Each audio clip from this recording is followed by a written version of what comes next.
Customer service, up to the T.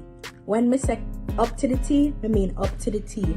Mr. Robert, he cares about his customers, and if say you didn't understand something or whatever, he will reach out to you and he will take the time and help you get you caught up with everything and help you get your stuff in so you can get your stuff into within time.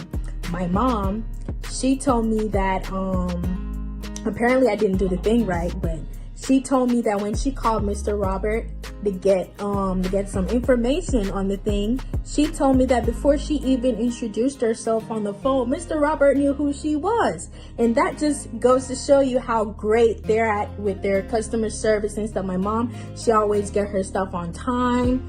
And whenever you have an issue, they're there to help you.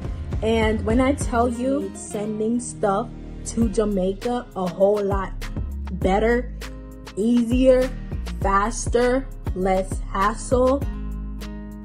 I never met anything like this, and I want to share this with you guys because I'm sending people stuff in Jamaica. I want you to send people stuff in Jamaica and don't have to worry about, going back and forth with the United States Postal Service or having to spend a whole bunch of money of sending stuff there.